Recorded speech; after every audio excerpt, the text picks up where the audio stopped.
समर्पण 29 मई 2002 को। इस पुस्तक को अंतिम रूप देने से कुछ घंटे पहले मैंने फ्रांस में लूडस में कुटी का दौरा किया, ताकि झरने से चमत्कारी पानी की कुछ बोतलें भरी जा सके। बेसिलिका के अंदर 70 के दशक में एक सज्जन ने मुझसे कहा, तुम्हें पता है, तुम बिल्कुल पाउलो कोएल्हो की तरह दिखते हो। मैंने कहा कि मैं पाउलो कोएल्हो हूँ। उस आदमी ने मुझे गले से लगा लिया और मुझे अपनी पत्नी और पोती से मिलवाया। उन्होंने अपने जीवन में मेरी किताबों के महत्व के बारे में बात करते हुए कहा, वे मुझे सपने देखते हैं। मैंने पहले इन शब्दों को अक्सर सुना है और वे हमेशा मुझे बहुत प्रसन्न करते हैं। उस समय हालांकि मुझे वास्तव में डर लग रहा था, क्योंकि मुझे पता था कि मेरा नया उपन्यास 11 मिनट एक ऐसे विषय से निपटता है जो कठोर, कठिन, चौंकाने वाला था। मैं वसंत के पास गया, मेरी बोतलें भरी, फिर वापस आया और उससे पूछा कि वो कहाँ रहता है। उत्तरी फ्रांस में, बेल्जियम के पास, और उसका नाम नोट किया। यह पुस्तक आपको समर्पित है, मॉरिस ग्रेवलिन। मेरा आपके प्रति कर्तव्य है, आपकी पत्नी और पोती और खुद से उन चीजों के बारे में बात करने के लिए जो मुझे चिंतित करती हैं, और न केवल उस बारे में जो हर कोई सुनना चाहता है। कुछ किताबें हमें सपने देखती हैं, अन्य हमें वास्तविकता के साथ आमने सामने लाती हैं, लेकिन लेखक के लिए सबसे ज्यादा मायने रखता है वो ईमानदारी है जिसके साथ एक किताब लिखी जाती है। और देखो, नगर में रहने वाली एक स्त्री पापी है, और जब वो जान गई कि यीशु फरीसी के घर में भोजन करने के लिए बैठा है, तो वो मिट्टी के पात्र में मरहम का पात्र ले आई और अपने पैरों रो पर पीछे खड़े वो अपने आंसू के साथ अपने पैरों को गीला करने के लिए शुरू किया और उन्हें उसके सिर के बालों के साथ मिटा दिया और अपने पैरों चूमा और उन्हें मरहम से अभिषेक किया। जब जिस फरीसी ने उसे बोली लगाई थी, उसे देखकर मन ही मन कहने लगा कि यह पुरुष यदि भविष्यद्वक्ता होता तो जान लेता कि यह कौन और किस प्रकार की स्त्री है जो उसे छूती है, कि वो पापी है। और यीशु ने उससे कहा, हे शमौन, मुझे तुझसे कुछ कहना है। और वो कहता है, हे स्वामी, कह। एक निश्चित ऋणदाता के 2 देनदार थे, एक के पास 500 पेंस थे और दूसरे पर 50। और जब उनके पास भुगतान करने के लिए कोई साधन नहीं था, तो उसने उन दोनों को क्षमा कर दिया। इसलिए उनमें से कौन उससे सबसे अधिक प्रेम करेगा? शमौन ने उत्तर दिया और कहा, मुझे लगता है जिसको उसने सबसे ज्यादा क्षमा किया। उसने उससे कहा, तूने ठीक कहा है। और उस स्त्री की ओर फिरकर शमौन से कहा, क्या तू इस स्त्री को देखता है?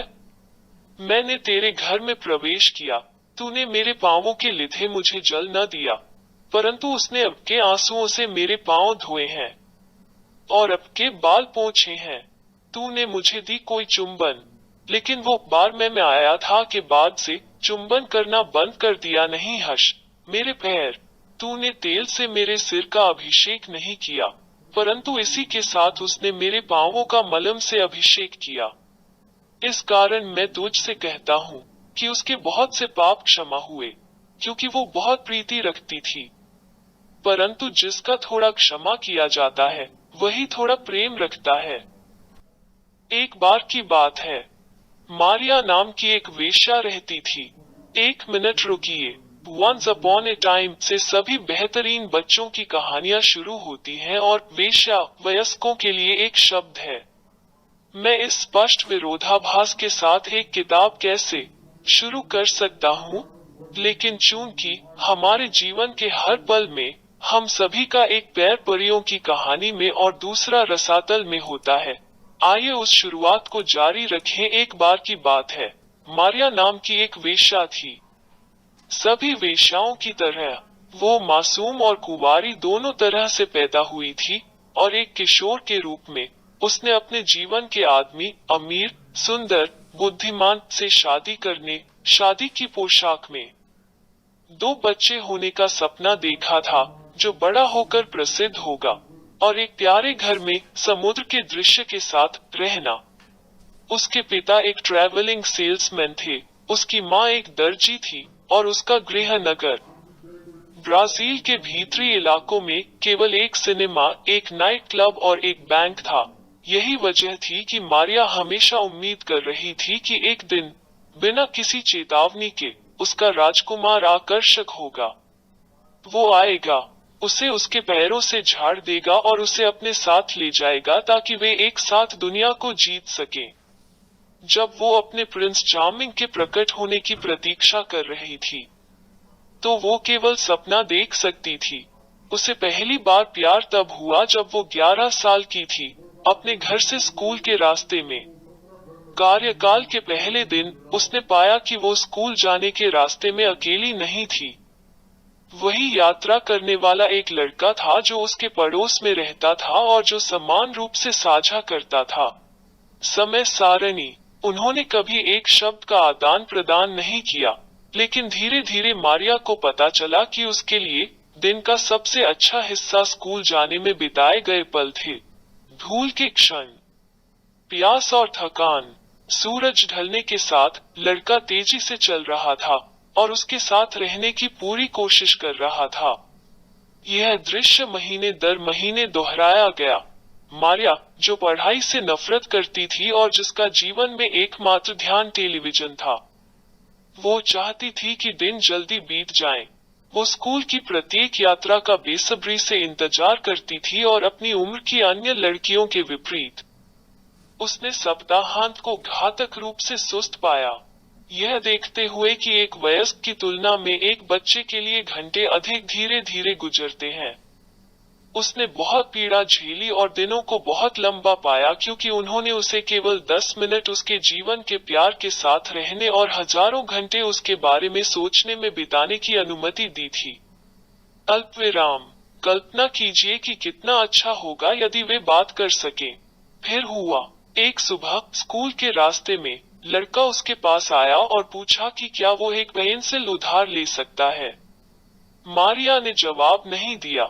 वास्तव में वो इस अप्रत्याशित दृष्टिकोण से चिड़चिड़ी लग रही थी और उसने अपना कदम भी तेज कर दिया। जब उसने उसे अपनी ओर आते देखा तो वो डर गई थी। डर गई थी कि उसे एहसास हो सकता है कि वो उससे कितना प्यार करती है, कितनी बेसब्री से उसका इंतजार कर रही थी, कैसे उसने उसका हाथ पकड़ने का सपना देखा था, सीधे उसके साथ स्कूल के गेट के पास से चलने का और सड़क पर अंत तक जारी रहा, जहां लोगों ने कहा एक बड़ा शहर था। फिल्मी सितारे और टेलीविजन सितारे, कार, बहुत सारे सिनेमा और करने के लिए अंतहीन मजेदार चीजें।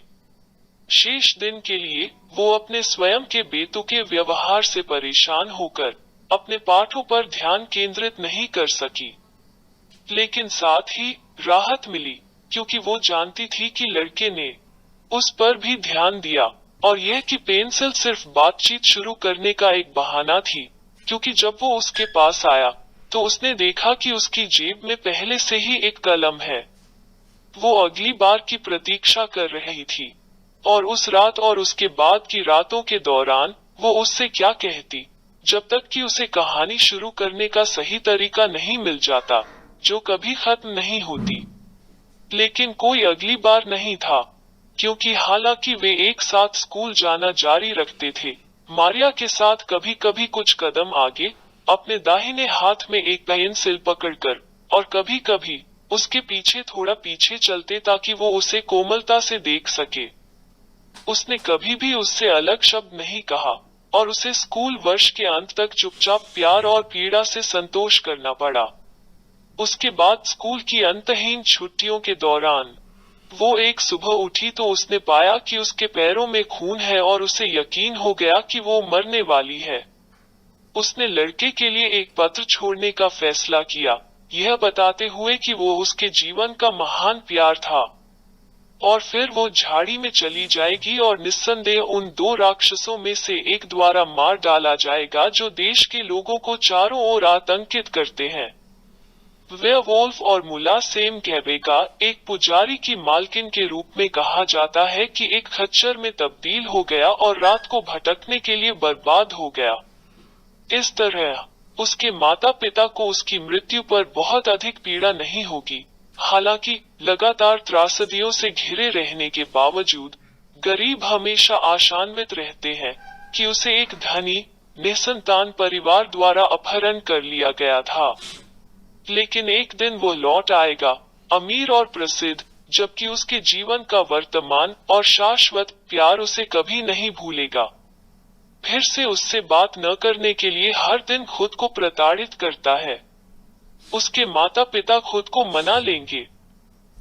उसने वो पत्र कभी नहीं लिखा क्योंकि उसकी माँ ने कमरे में काम किया, खून से सने चादरें देखी, मुस्कुराई और कहा, अब तुम एक जवान औरत हो।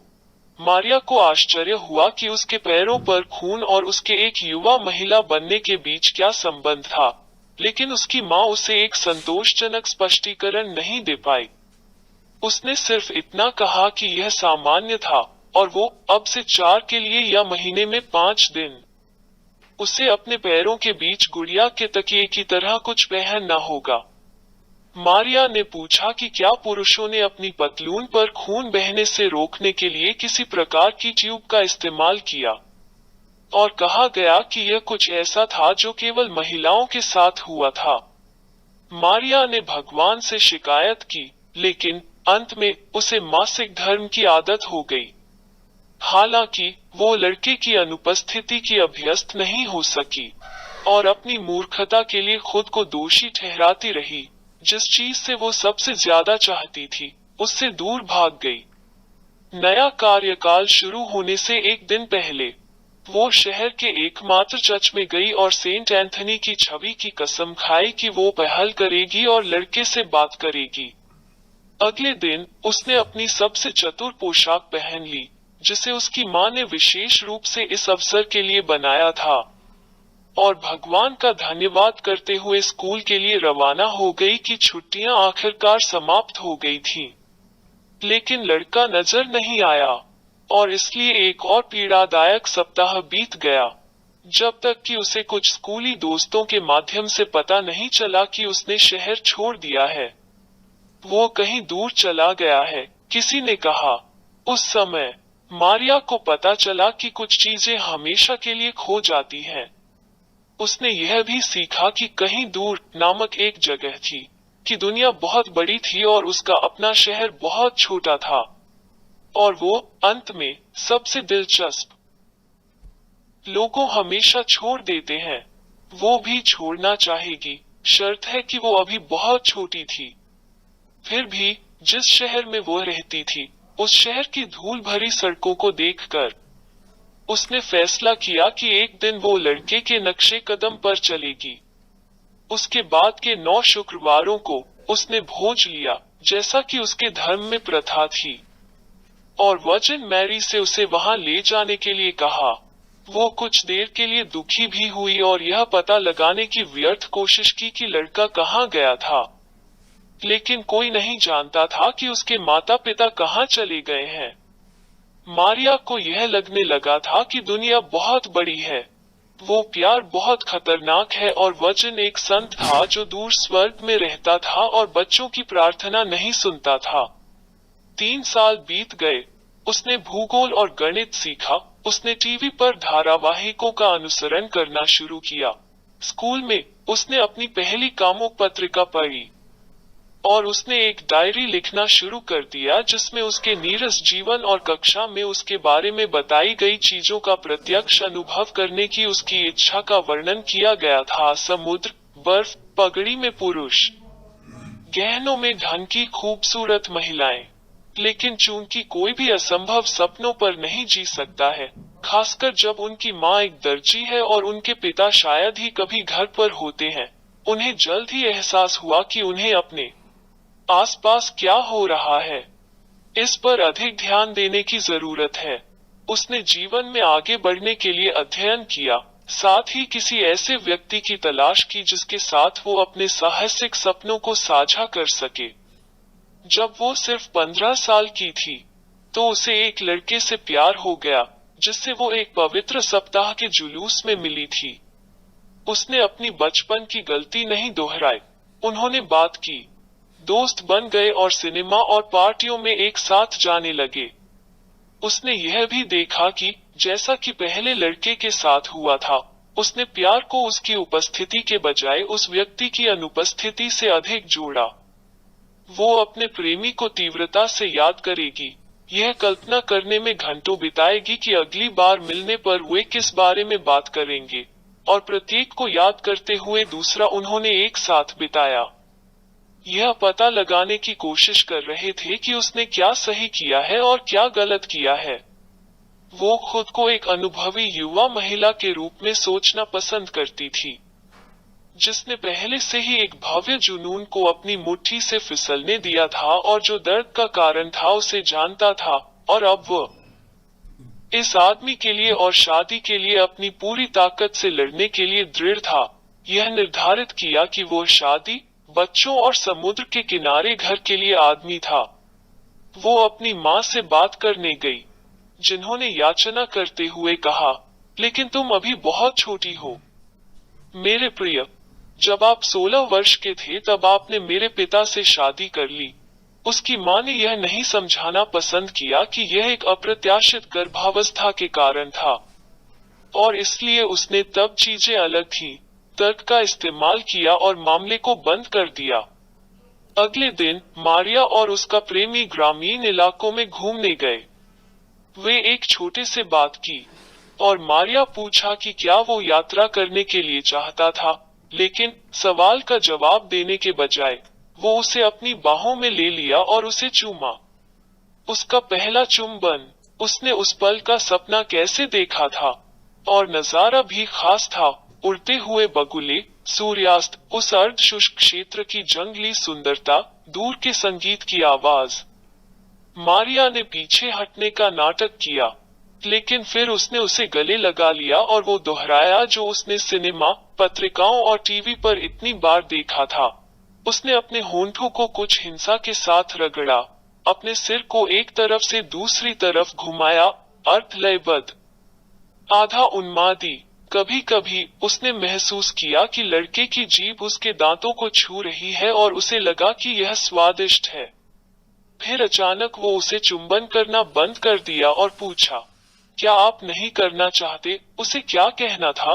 क्या वो चाहती थी? बेशक उसने किया, लेकिन एक महिला को इस तरह से खुद को उजागर नहीं करना चाहिए, खासकर अपने होने वाले पति के सामने नहीं। अन्यथा वो अपना शेष जीवन इस संदेह में बिता देगा कि वो आसानी से किसी भी चीज के लिए हाँ कह सकती है। उसने जवाब नहीं देने का फैसला किया, नहीं बल्कि कम उत्साह के साथ फिर से उसे चूमा। इस बार वो फिर रुक गया, लाल सामना किया, और मारिया को पता था कि कुछ बहुत गलत था, लेकिन वो यह पूछने से डरती थी कि यह क्या है। उसने उसका हाथ थाम लिया और वे एक साथ नगर की ओर चल दिए और बातें करते रहे जैसे कुछ हुआ ही न हो। उस रात कभी कभार कठिन शब्द का प्रयोग, क्योंकि वो एक आश्वस्त थी कि एक दिन जो कुछ उसने लिखा था वो किसी और के द्वारा पढ़ा जाएगा, और क्योंकि उसे विश्वास था कि कुछ बहुत महत्वपूर्ण हुआ था। उसने उसमें लिखा था, जब हम किसी से मिलते हैं और प्यार में पड़ जाते हैं, हमें एहसास होता है कि पूरा ब्रह्मांड हमारी तरफ है। मैंने आज ऐसा होते देखा जब सूरज ढल गया, और फिर भी अगर कुछ गलत हो जाता है तो कुछ नहीं बचा है, कोई बगुले नहीं, कोई दूर का संगीत नहीं, कभी उसके होठों का स्वाद नहीं। यह कैसे संभव है कि जो सुंदरता कुछ मिनट पहले थी वो इतनी जल्दी गायब हो गई? जिंदगी बहुत तेज चलती है, यह हमें कुछ ही सेकंड में स्वर्ग से नरक की ओर ले जाता है। अगले दिन उसने अपनी गर्लफ्रेंड से बात की। उन सभी ने उसे अपने भविष्य के महसूस के साथ सैर पर जाते हुए देखा था। आखिरकार, आपके जीवन में केवल एक महान प्रेम होना ही काफी नहीं है, आपको यह सुनिश्चित करना चाहिए कि हर कोई जानता है कि आप कितने वांछित व्यक्ति हैं। वे यह जानने के लिए मर रहे थे कि क्या हुआ था, और मारिया, जो खुद से भरी हुई थी, ने कहा कि सबसे अच्छी बात यह थी कि जब उसकी जीभ उसके दांतों को छूती थी तो दूसरी लड़कियों में से एक हंसती थी। क्या तुमने मुंह नहीं खोला? उत्तेजित भावनाएं इतनी प्रबल और इतनी आनंददायक थीं, और उसका पूरा शरीर, विशेष रूप से जिस भाग को वो छू रही थी, वो क्रोधित हो गया। थोड़ी देर बाद वो एक तरह के स्वर्ग में प्रवेश करने लगी। भावनाएं तीव्रता से बढ़ने लगी, जब तक कि उसने यह नहीं देखा कि वो अब स्पष्ट रूप से देख या सुन नहीं सकती है। सब कुछ पीले रंग से रंगा हुआ प्रतीत होता है। और फिर वो खुशी से कराहती है और उसे पहले ओगाज्म यह स्वर्ग तक तैरने जैसा था और फिर धीरे धीरे पैराशूटिंग से नीचे धरती पर आ गया। उसका शरीर पसीने से भीगा हुआ था, लेकिन वो पूर्ण और ऊर्जा से भरपूर महसूस कर रही थी। तो यही था सेक्स। क्या खूब! काम पत्रिकाओं की तरह नहीं जिसमें हर कोई आनंद के बारे में बात करता है, लेकिन ऐसा लगता है कि दर्द में घुराघुराहट हो रही है। और एक ऐसे पुरुष की जरूरत नहीं है जिसे एक महिला का शरीर पसंद हो, लेकिन उसके पास अपनी भावनाओं के लिए समय न हो। वो इसे अपने आप कर सकती थी।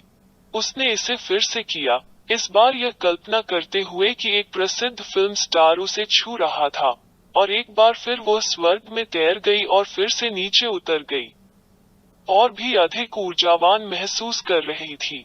जैसे ही वो तीसरी बार करने वाली थी, उसकी माँ घर आ गई।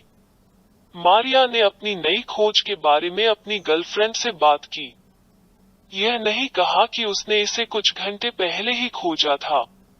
दो के अलावा जानती थी कि वो किस बारे में बात कर रही है, लेकिन उनमें से किसी ने भी कभी इस विषय को उठाने की हिम्मत नहीं की।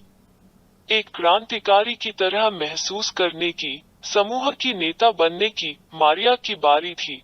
एक बेतुके गुप्त स्वीकारोक्ति खेल का आविष्कार किया, जिसमें हर किसी से उनकी पसंदीदा हस्तमैथुन विधि पूछना शामिल था। उसने कई अलग अलग तकनीकें सीखी, जैसे कि गर्मियों की ऊंचाई में कवर के नीचे लेटना, क्योंकि उसके एक दोस्त ने उसे आश्वासन दिया। पसीने से मदद मिली, 12 का उपयोग करके